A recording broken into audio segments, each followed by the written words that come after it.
Well, hello. Welcome back to Down the Rabbit Hole. Today I'm talking about Thomas Sowell. So, who is Thomas Sowell? Well, he was born June 30th, 1930, in Gastonia, North Carolina. He's a very well known American economist, economic historian, and social theorist. He's published like 46 books in his life. He graduated from Harvard for a bachelor's, went to Columbia and got a master's, and then got his PhD at the University of Chicago.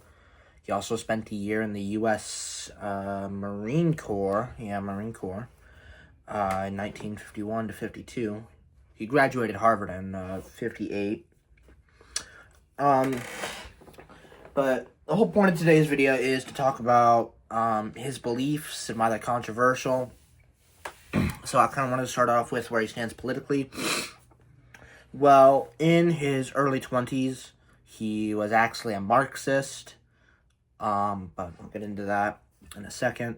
But after he was disillusioned with the Marxist line of thought, he was a Democrat until 1972, where he was so disgusted by the presidential candidates George McGovern and Richard Nixon. He was so disgusted with their policies that he just left the Democratic Party. He felt that the Democrats were going the route of ill-conceived schemes that would not help black people in any way, shape, or form, and was just using them as political tools. And he believed that the plans and programs that were intended to assist minorities was actually not effective and was actually going to harm them more than it helped them. And he, quote, said specifically that black people would be better left alone. That's a quote, I'm not. Following his departure from the Democrat Party in 1972, he became an independent. He is very notorious for not liking political labels. In fact, he said, quote, "I prefer not to use labels, but I suspect that libertarian would suit me better than many others, although I disagree with the libertarian movement on a number of things." He is described as one of the most prominent advocates for classical liberalism, along with like Frederick Hayek and Larry Arnhart. And economically, he advocates a lot for free market capitalism, and he's very well known for opposing the Federal Reserve, with his argument being that it has been rather unsuccessful in preventing economic recessions and limiting inflation. And in his earlier years, in his 20s, he was a Marxist until becoming disillusioned, and now forcefully opposes Marxism. In fact, he actually wrote a book in 1985 called Marxism, Philosophy, and Economics. Now, despite leaving Marxism behind, it still kind of has a profound, maybe. No, it doesn't, now that I think about it, because he's a classical liberal. Anyways, what's Marxism?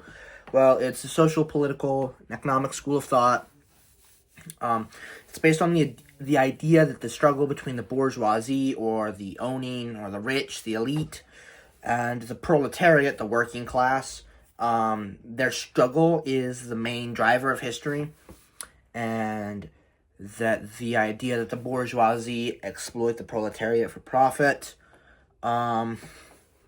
and then it really advocates for revolutionary change to a classless and communist society, with the belief that the capitalist system is inherently unstable and exploitive of workers. Now, communism has a lot of thought, like schools of thought. There's the original, Marxism, the original theories of Karl Marx and Engels. There's Leninism from Vladimir Lenin. There's Maoism from Mao Zedong. Trotskyism from Leon Trotsky. Stalinism.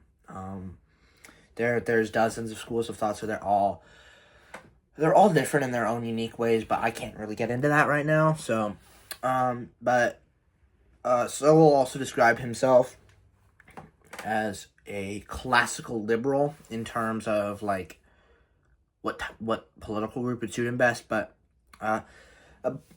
Classical liberalism is a political and economic philosophy that emphasizes individual rights with free markets and limited government interference.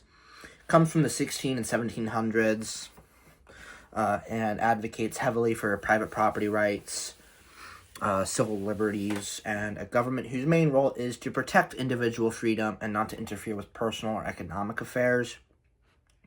The most well-known American group to, at least historically, to employ classical liberalism was the Jeffersonians, founded by Thomas Jefferson following the American Revolution, with figures such as John Locke, Adam Smith, and obviously Thomas Jefferson having developed the core ideas of classical liberalism. And these ideas persist to this day. The Republican Party, Trump, I would say would be a partial example of it, because not so much with individual rights, but more free markets and limited government interference. But it's still continued to this day, like as a political thought, despite its massive differences with modern liberalism. And its roots come from the Enlightenment, which again was the 1700s, which heavily influenced the revolutions in the UK. No, not the UK, England, and the US. And its principles were instrumental in drafting documents such as the Declaration of Independence and the Constitution. That's where you get, what's it called? I can't even remember. I'll just throw it up on the screen. But, and now the major difference with modern liberalism is obviously, they have similarities, but they also have some, big differences. They both maintain the core principle of individual liberty and free markets, but modern liberalism is different in the idea that the government needs to be more involved economically and socially. So, now that I discussed where he stands, politically in terms of economics, I want to talk about, his social political beliefs, because they're rather controversial. He is very socially conservative, I'd say. As I said, he's a major advocate for free market capitalism and believes that capitalism is the most effective and efficient way to create wealth and improve the standard of living for lower economic classes. Debatable, but I'm not going to get into that. And he's extremely critical of the left's focus on the redistribution of wealth rather than creating it, and on numerous occasions has discussed the unintended consequences of government regulations. Now, he also heavily rejects the idea of trickle-down economics from the Reagan era, quoting that no economist has ever vocalized its possibility. In terms of, I already said he's a social conservative.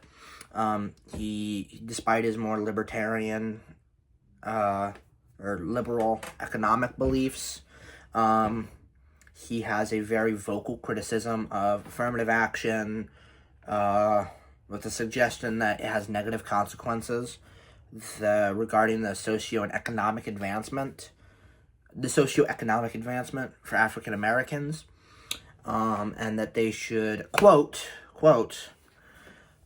instead of being lifted by external forces, should actually come from within the community itself.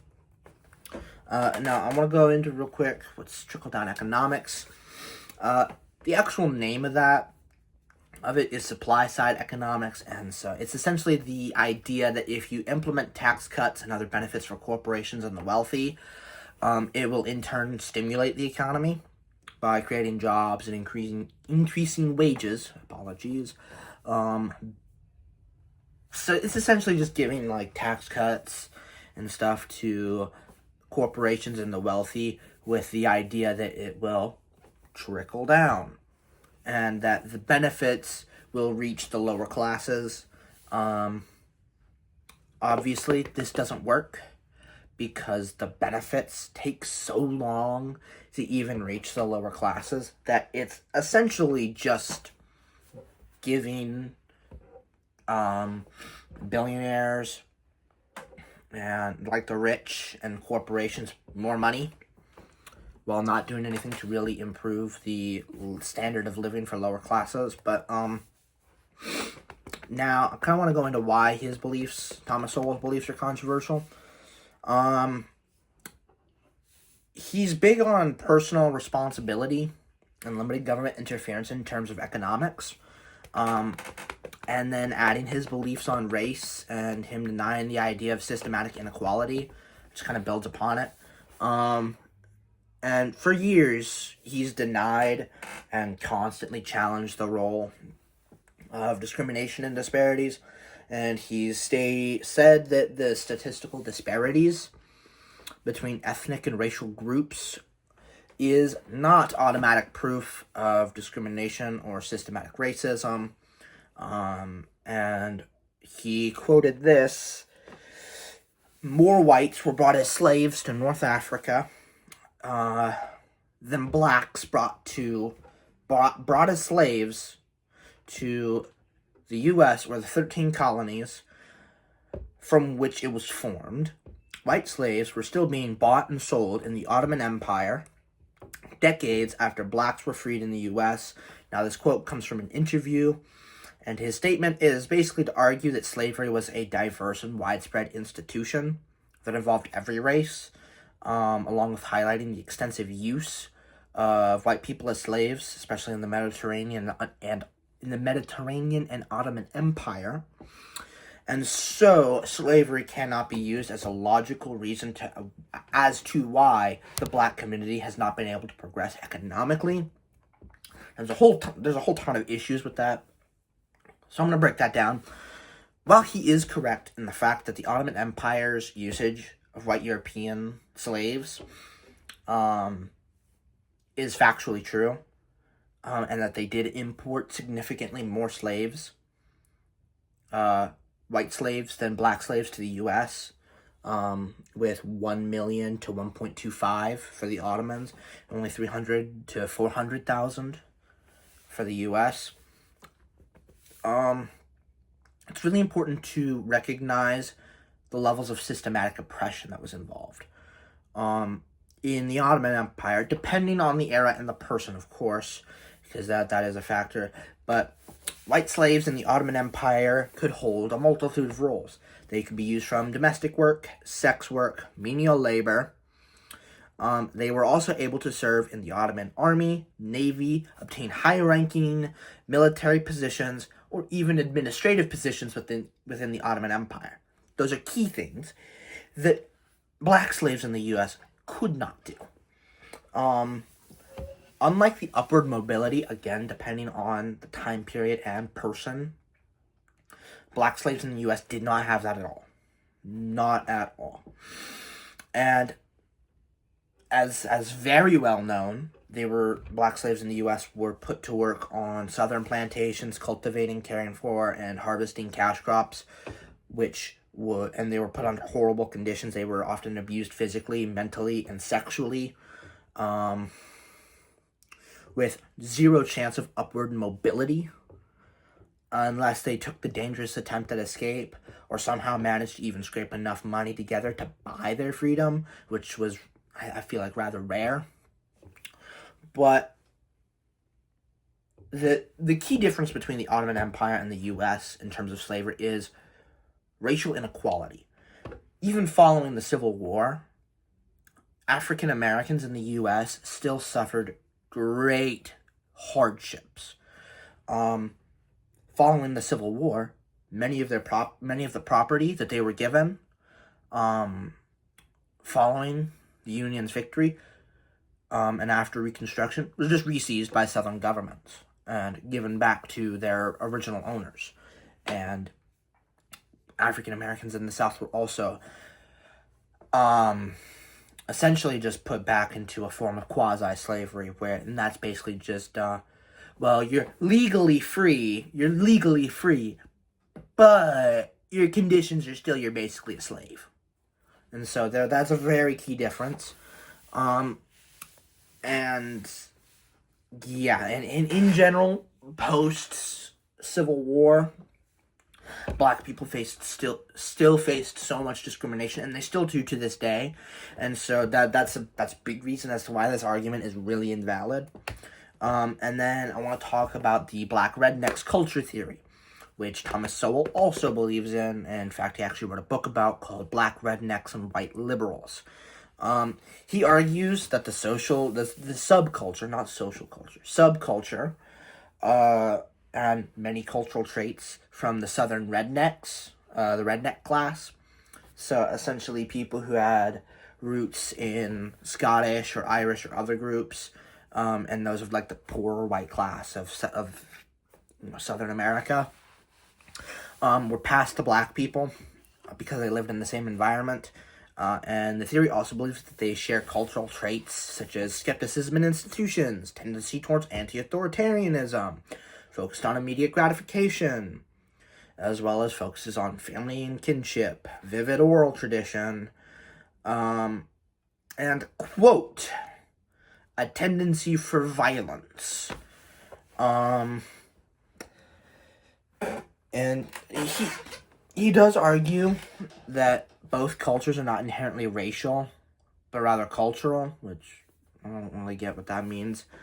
But he claims that with these traits have negatively affected the urban black community and contributes to a culture that is constantly at odds with the values needed for the black community to socially and economically progress. And there's so many problems with that, too. And this is going to be a bit of a longer segment, so I'm going to try and condense it down for you guys, because I know this is dragging. A little taper fade. So to start off, the black redneck culture theory oversimplifies the very extreme social, economic, and historical factors that have shaped both the white Southern and black communities. It also completely neglects the history of systematic issues. Critics argued that the theory shifts blame from the systematic issues such as discrimination, poverty, and the legacy of slavery, but instead it focuses on the so-called cultural deficits that supposedly exist within the black community. It's also heavily criticized for a biased and negative portrayal of both urban black culture and of redneck culture. It's also really heavily criticized for the extremely negative stereotype that reinforced the dysfunctional culture model. There's also numerous issues with questionable historical analyses, with critics quoting that the core argument is that redneck culture was transmitted due to poor outcomes, like poor surroundings, but due to like immense inaccuracies such as timing, the nature of crime rate increases, and a whole bunch of other stuff, creates a larger claim that black people in the South did not have a distinct culture. Well, and this is a really big contradiction. It says that black people in the South did not have a distinct culture and discounts African roots in black culture, while also maintaining the claim that Scottish and Irish immigrants maintained their culture for centuries, which is just objectively false. No matter where, but both are just objectively false, but I want to zoom in on the claim that Scottish and Irish immigrants maintain the culture for centuries. No matter where an immigrant goes, they will maintain a part of their culture, but they will also adopt the local culture. And that is a very big reason as to why this theory contradicts itself heavily and is just wrong. And Yet, no matter where an immigrant goes, they will always not only maintain their culture, they will also adopt the local culture. And historians such as James B. Stewart and Clarence E. Walker often criticize the omission of relevant research, especially when it comes to the distinctiveness and resilience of Black culture in the U.S. So, yeah. For this next bit, I'm going to go into Thomas Sowell and Donald Trump. They have a bit of a complicated relationship, so I'm just going to kind of try and keep this short, sweet, under 2 minutes max. So some of his criticisms of Trump include his Trump's broad tariffs, warning that they could trigger trade wars and economic devastation, similar to Smoot-Hawley, from President Hoover. And then he also questioned the wisdom of, like, protectionist trade policies, believing that they've been, like, historically damaging. But in 2016, his argument was that Trump was the lesser evil. And he argued that Trump was the less dangerous presidential candidate primarily because he posed less risk to the Constitution and its institutions than Hillary Clinton, particularly concerning Supreme Court nominations. And he acknowledged that Trump had a few political accomplishments, but saw Clinton as potentially more damaging to fundamental freedoms. I think if Thomas Sowell in 2016 saw what Donald Trump was doing today, he would definitely say Hillary Clinton is the lesser evil. But I don't particularly want to get into that because I don't want to get into a tangent. But Thomas Sowell overall, he disagrees and critiques Trump's economic beliefs heavily, and sees them as flawed. However, he sees them as a preferable option to the Democrats, which is an unfortunate dynamic among conservative thinkers during the Trump era of the Republican Party. But yeah, that's Thomas Sowell. Thank you guys for watching. I hope you enjoy the video. Make sure you like and subscribe. Yeah. Thank you guys for watching. I'll see you guys next time. See ya. Oh, that's horrible. That was so cringe. Oh. Thank you. There's a